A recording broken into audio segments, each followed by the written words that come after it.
Welcome back to my channel! Another day, another self-blessings. Today, we are in Auckland, New Zealand!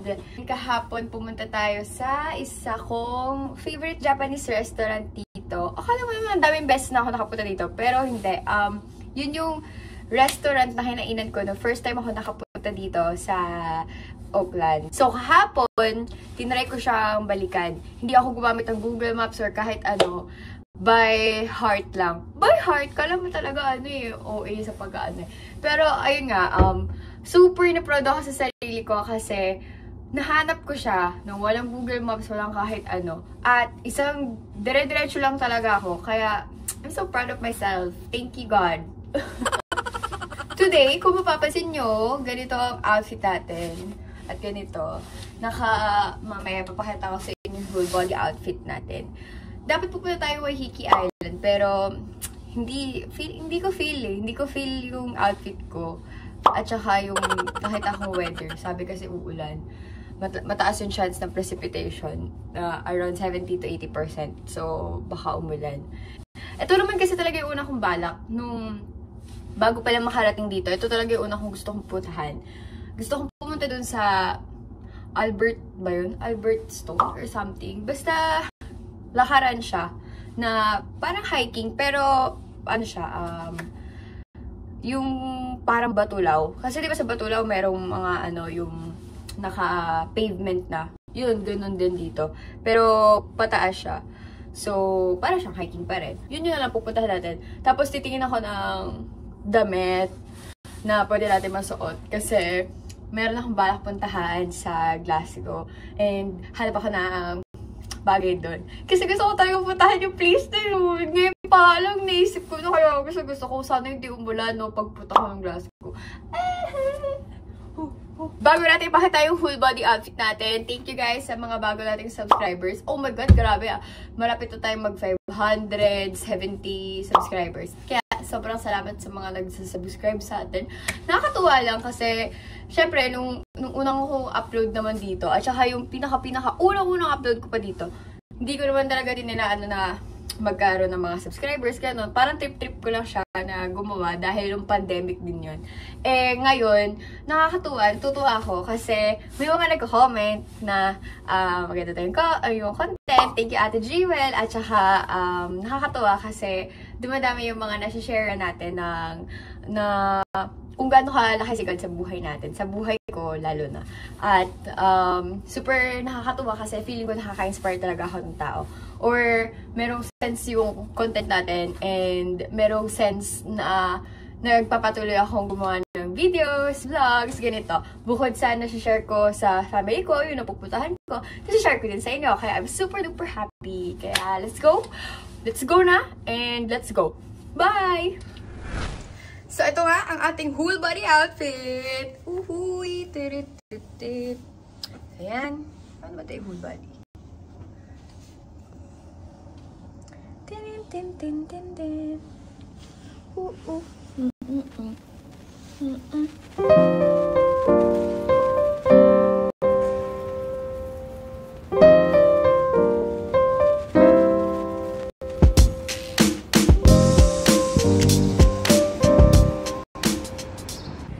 We're outside. Nagtanong ako sa reception kanina.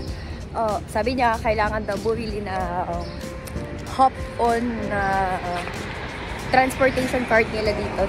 Tapos yung transportation card na yun, magagamit mo na siya sa buong Auckland. So, magandang idea daw na bumili daw muna ako sa may Civic Theater. Which alam ko, buti na lang alam ko na kung saan yung Civic Theater. ko na kailangan itanong ko saan. Look guys, oh! Ilan na yun? Hihihi! Yan yung Sky City. O Sky City? Sky Tower na Oakland. Sinabi ko din sa kanya kanina na dapat pupunta ko sa Waiheke Island. Kaso, sabi ko, change of plans. Tapos sabi niya sa akin, maigi din daw yun. Kasi, yung weather daw today, hindi daw siya maganda. Kasi may chance daw na umulan ngayong araw. Sabi ko nga, nakita ko nga sa weather. Sabi ko, parang 70 to 82% uulan. Tapos sabi niya, oo, kaya maganda din daw na lumabas ako, tapos sa Mount Eden na lang ako pumunta.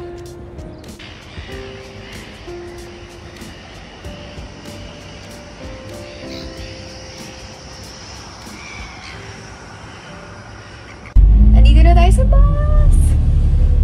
Ako na mag-isa sa taas. Oh my! Pakita ko sa inyo harapan ko. It's 7:45.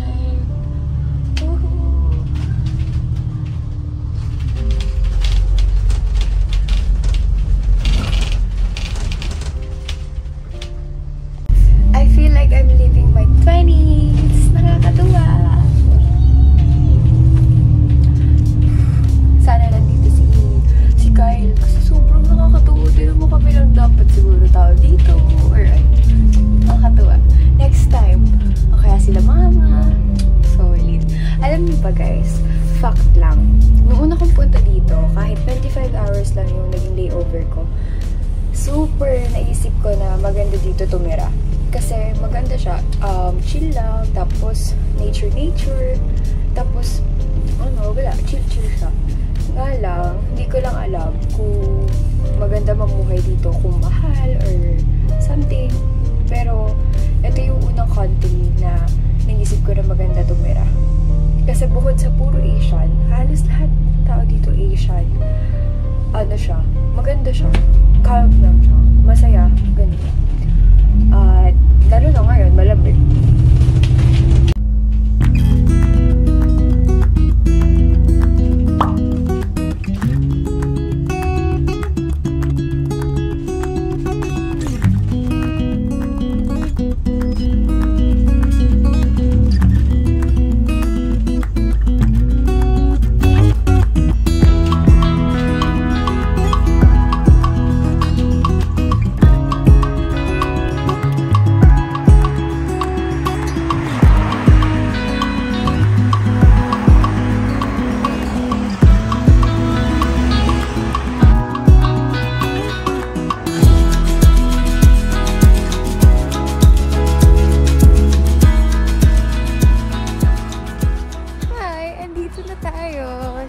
Tahaki Reserve.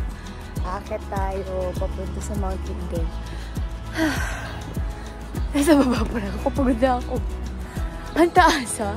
Nung nagbibira, pakita ko sa inyo. Tapos nagsasalita pa ako. Kapagod.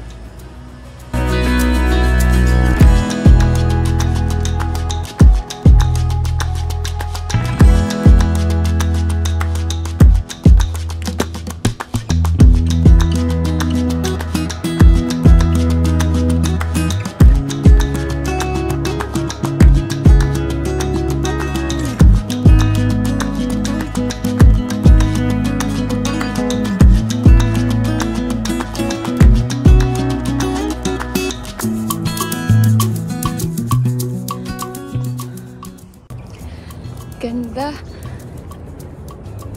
Ganda. Kita mo na yung yung harbor at saka yung city. Kita mo na dun. You know what?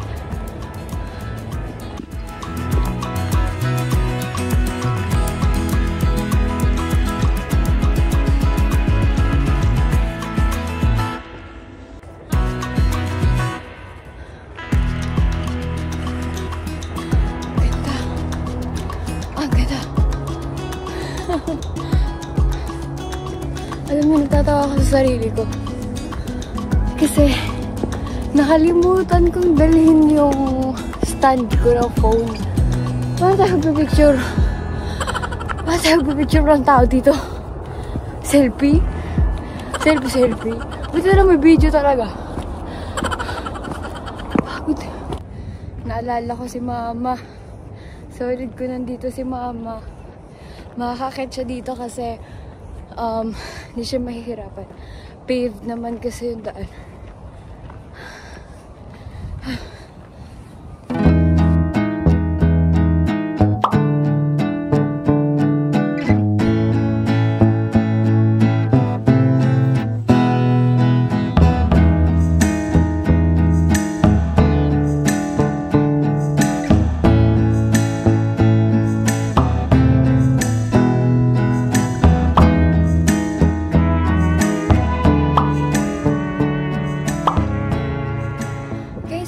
Sabi, ito daw, ayan, is volcano. Volcano siya. Pero hindi ko alam ba't ganyan. Siguro kaya Ligi Mountain siya. Pag alam mo, pag tinignan mo siya, para kang, para kang babagsak sa kanya. Yung para, meron siyang nagagawang illusion. Kasi iba yung kulay din niya sa gitna. Iba yung kulay niya. Hindi kita ganun yung kulay. Hindi ganyan na ganyan yung kulay niya sa camera eh. Hindi ganyan. Basta, iba yung tsura niya. Sobrang fresh dito. Sarap. Buti na lang umaga ako pumunta dito. I'm so happy. Thank you, God. Super duper happy. Wala ganang tao. Solid.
Sana may madaan at akong coffee shop ulit.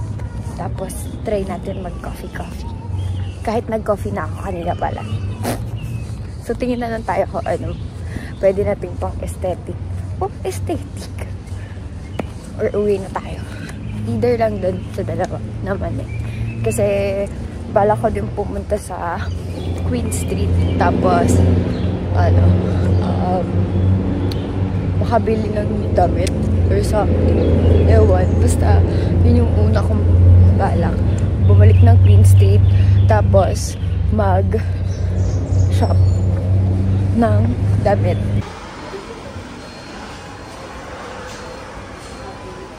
We're back here sa Queen Street, sa City Center.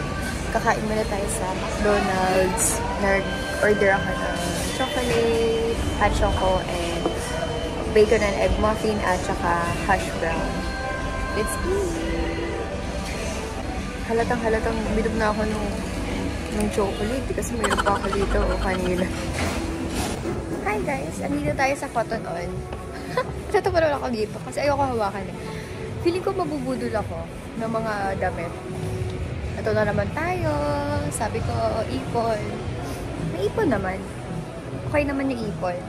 Pero, mababawasan lang yung gala natin. Kasi bibili akong damit. Alam nga, walang pang-OOTD, di ba? O, di, bumili. Hi everybody! Nakabili tayo. Grabe. Budol na budol ako. May pabagba tayo. Diba nga? Hindi tayo pupunta ng Waikiki Island, pero nabudol tayo sa shopping. Ayun, napunta yung pera sa Waikiki, sa Cotton On. Okay lang, masaya naman. Diba? Gaslighting mo lang ang sarili mo. Guys, soon, ang bibilhin ko naman yung gusto kong watch na makabili.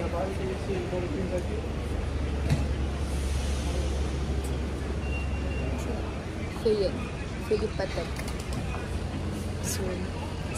Very, very soon. Hindi naman very, pero soon. I know. And John's Bulgari at saka Prada. Tsaka Dior. Ang bisyosa. Akala mo talaga yun. Matagal pa yun lahat. Pero, at least, sasabi natin soon. Ayoko na tumingin, guys. Grabe, nasa cashier na naman tayo. May bili tayo. My God. After nito, hindi na ako kakain. Wala na akong pambiling pangkain. Puro damit na lang. Ako na yung hinga ko malalim na. Kailangan na umuwi. Dami nakikita eh. Uwi na tayo. Nakabalik na tayo sa ating hotel room. Bago tayo bumunta dito sa hotel natin, bumili muna tayo ng noodles and ng aloe vera. Para naman meron tayong makain bago tayo magpahinga. Kasi baka mamaya gabing-gabi na ako ulit magising dahil sa oras. Bago natin i-end tong video natin, yung vlog natin, tuturuan ko kayong mag-commute dito sa Oakland. Sa Oakland, meron silang transportation card. If wala kayo sa middle ng Oakland, wala kayo sa city center, or malayo kayo sa city center, ganon, ang ginagamit talaga ay bus or train. May train din sila dito and may bus. Tapos yung bus nila, bukod dun sa mga parang Fuller's 360 nila na pang tour, meron silang regular buses. So, ang ginagamit dun para makasakay, hindi yung parang kagaya sa UK or sa mga iba pang mga like sa Spain, merong dun na nag-accept ng card. Sa kanila, kailangan mo talagang meron kang transportation card. Ito. Yan. 80 card. 80 meaning Oakland Transport daw. Bago ako makasakay ng bus kanina, kailangan ko munang bumili nito. So, pumunta ako sa may Civic Theater. Tapos, nagtanong ako around doon. Sa convenience store, meron silang nagsisell. Yung dito kasi sa hotel, naubusan lang daw sila. Kaya sabi niya, need daw na bumunta muna ako sa Civic Theater para bumili ng ganito. Kasi nga may mga nag-resell ng card. Meron din silang application na nandun na lahat. Yung trip fare mo, yung mismong trip details mo, like yung arrival nung bus na sasakyan mo, tapos kung saan ka mag-i-stop or saan ka bababa para makarating. Bali, kung titingnan mo yung mismong application, ano siya, para siyang Google Maps, pero specific yung mga nakalagay na bus. Kasi nandun lahat ng timings, ganun. Tapos, real-time din siya nag-update. Para siyang kagaya sa Japan, na real-time din nagpo-post sa application nila at saka sa Google Maps. Parang ganun. Parang same sila. Yung sa Japan, meron silang application din. Yung for trains nila, ganun. Yun naman dito, lahat na train and bus, pati ferry, nandun na din. So, yun. So, eto, guys, kahit hindi mo na siya i-register fully, kasi ako kanina tinry ko pa siya munang i-register bago ako sumakay ng bus. Pero halfway, kasi kailangan ng address mo dito, wala akong address dito. So, tinry ko siya gamitin sa bus na agad. Kahit halfway done pa lang yung details ko. Bumana naman siya. So, yun. Kailangan mo siya i-register and then, ang paggamit nito, kailangan, pag sasakay ka ng bus or ng train, tag on and tag off. So, bali, itatap mo siya, pagpasok mo, tapos palabas, itatap mo din siya. Parang kagaya ng Dubai. Kailangan, tap mo siya papasok, tap mo din siya palabas. So, yun, ganun siya. Hindi siya kagaya din sa UK na isahan lang na kung pagpasok mo, yun na agad, yun na yun. Wala ka na paglabas, di mo na kailangan itap. So, once lang sa UK, pero dito sa NZ, kailangan twice. Tag on and tag off. Yung last na natutunan ko naman dito sa ng bus, kailangan sinisignalan mo yung mga driver. Kasi kanina, pauwi ako dito sa city center. Kailangan mo pala, dumating yung city center na bus, na dadaan sa city center na bus. Pero, hindi siya nag-stop sa bus stop. So, inisip ko, bakit ganun hindi siya nag-stop? Pero, yun pala, kapag sasakay ka ng buses dito, kailangan nagsisignal ka. Parang kagaya sa Pilipinas, kailangan nagaganon ka. Yung parang, para po, ganyan. Kailangan gaganon ka. Kailangan magsisignal ka. So, ayun. Pagka nakapunta kayo dito sa NZ, sa Auckland, kailangan yung bumili ng transport card. Tapos, mag-download ng application, ng Auckland Transportation na application. Tapos nun, kailangan nyo din na i-register yun, or kahit hindi na pala. Basta ako, nag-register ko halfway. Then, lagi nyo tatandaan na pag sasakay kayo ng bus, kailangan nyo mag-signal. Tapos, gagamitin nyo rin yung stop din pala sa loob ng bus na may mga push button na stop. Kailangan mo siyang gamitin if malapit ka na dun if yung next stop is yung bus stop mo na. So, kailangan mo siyang i-push para mag-stop yung bus. Then, ang pinaka-last is, kailangan mo siyang i-tag on and tag off. So, yeah, para wala kayong penalty and whatsoever. So, yeah. Overall, sobrang saya ng nangyari sa atin. Kasi peaceful siya, refreshing, ganon, dun sa taas ng Mount Eden, sa peak ng Mount Eden. Saya kasi kita mo, overlooking yung Auckland. Kita mo yung city center, kita mo yung dapat pupuntahan natin na bay para sumakay ng ferry, papunta ng Waiheke. Tapos, kita mo lahat. Kita mo din yung school, tapos kita mo yung mga bahay sa baba. Ang ganda. Ganda. Tapos, yung weather, malamig-lamig, tapos hindi sobrang araw. Kaya, parang refreshing talaga. Hindi siya masakit sa balat, hindi rin siya OA na sobrang hingal na hingal ka, or sobrang lamig, ganun, hindi. Tapos, maganda din yung mismong Mount Eden. Kasi, yung mismong place, yung conservatory, if conservatory ba ang tawag sa ganun, basta yun, sa reserve na yun, maganda siya kasi, malinis siya. Tapos, yung trail niya, talagang, inayos. So, ayun na guys! Thank you so much for watching. Kakain na muna tayo, tapos magre-rest, manonood ng K-drama, tapos magre-rest, matutulog. I hope na feel refreshed din kayo at natuwa din kayo sa nakita natin ngayong araw. hindi siya mabibigyan ng justice kung gaano siya kaganda kung titingnan mo lang siya sa camera or sa videos or sa pictures. Hindi. Mas maganda talaga siya in person. Kung gaano siya ka-peaceful, kung gaano siya kaganda tingnan. Kaya, I'm praying na makarating din kayo dito sa New Zealand. At I am also praying for your coming breakthrough na mas maging strong and faithful pa kay God. So, always pray lang, and thank you so much for watching! Peace out! Ciao!